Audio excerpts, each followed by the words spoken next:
Hi, my name's Sophie. I am mum to Olive, who has just turned 3, and Matheson, who is 4 months old.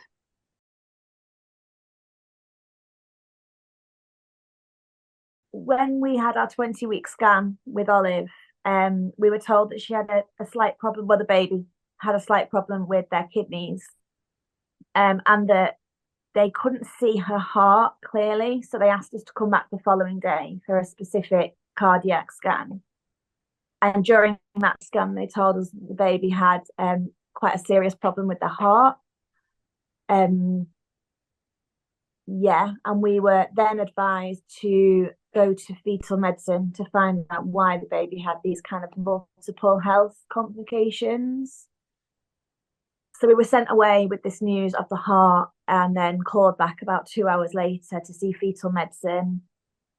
But she did say, I think at this point, we'd probably want to be doing an amnio. So I'd always said I'd never have one, but I think in the moment with all that news that I'd already been given, we just sort of went with the doctor's advice. So we had the amnio and we were sent home, and I think it was a week later, we got a phone call from the doctor, basically just very quickly confirming that yeah, the baby had Down syndrome. And we were asked to sort of take some time to consider everything and speak to her. I think a week later, she phoned back to talk to us and obviously given all the options of terminating the pregnancy, or cracking on. And we were cracking on. It's a very difficult time to even remember, really. We remember being told that the baby probably wouldn't be able to breastfeed because babies with Down syndrome generally can't breastfeed. And I was like, really? Are we sure? And I think I just went into kind of like power mum mode even before she was even born. And I did all my research and worked out whether this was true. Made it very clear in my birth notes that I wanted to breastfeed if at all possible, and that the baby wasn't to be given a bottle without my kind of. And it wasn't easy at all.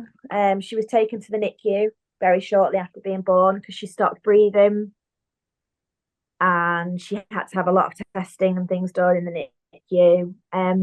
But I expressed, and she had my milk through a tube initially. The main thing we had to do was get her weight up. She was born at a really good weight. She was 715 when she was born.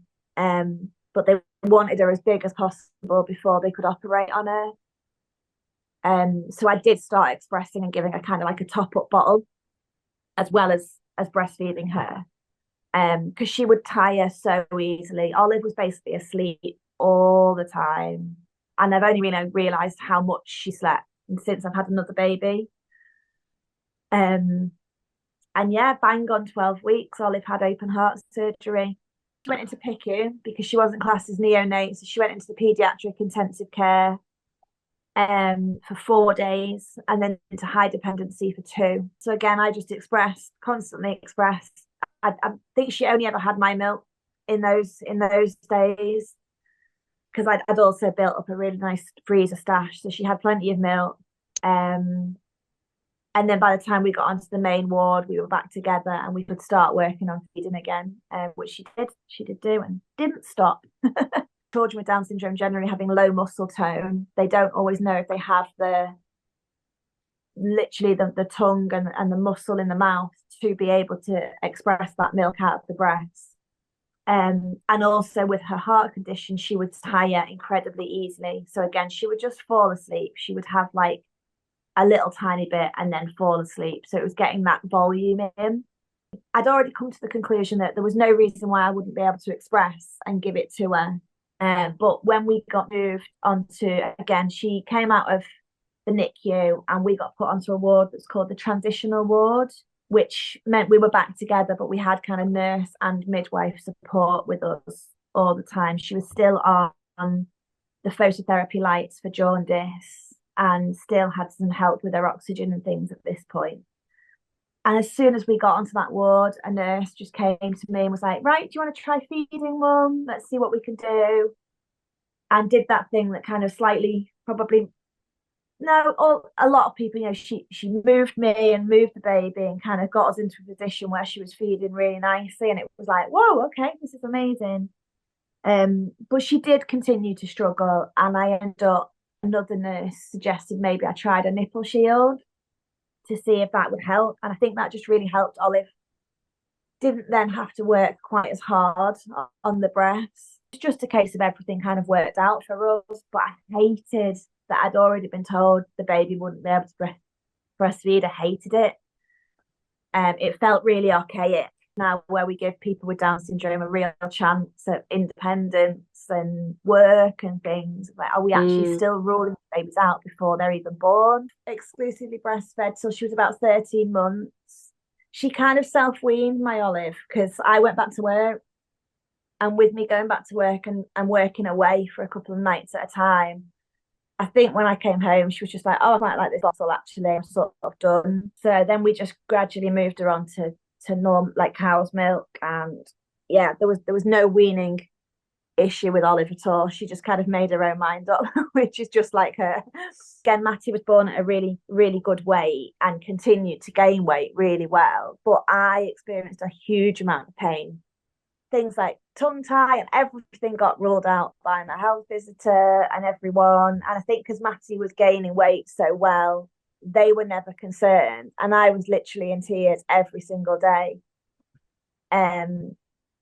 Every night scrolling, deciding if I was going to get a breast pump and just give up. And that's when I decided to speak to a private lactation consultant who was game changing, genuinely. Very, very quickly helped. Matty did have tongue tie. He also had some tension in his neck. He was born quite quickly. She just helped me with a couple of positions and things as well. And it really did change from there. Within about a week, the pain was just gone.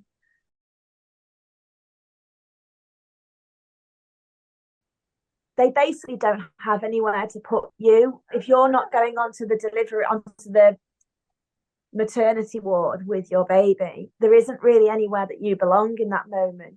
So I got put back on the ward where it was mainly women waiting to be induced or waiting for a C-section. So I was suddenly back on this ward with all these big bumps, but not my baby. And that was awful. And it was a really, really bad decision. And I didn't get onto that ward till about 11:30 at night. And I was basically just sent to bed. So I didn't really know who was looking after me. Like I never had any midwife checks. I never was given pain relief or any of the things that I now know are just sort of normal. When we were still pregnant and we were having to be seen by fetal medicine, to get to the fetal medicine bit, you have to walk through the normal maternity waiting area. And I just remember walking past and kind of resenting these women that were seemingly having a perfectly normal pregnancy.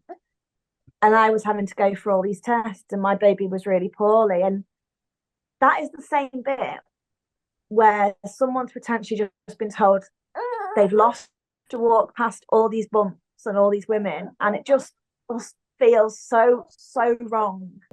For me now, it's about changing that narrative for mums that come after me. And to do that, we've got to educate the medical professionals that are giving that advice. And we've got to provide better support, especially for mums that have had a birth diagnosis, because their world's just been tipped upside down.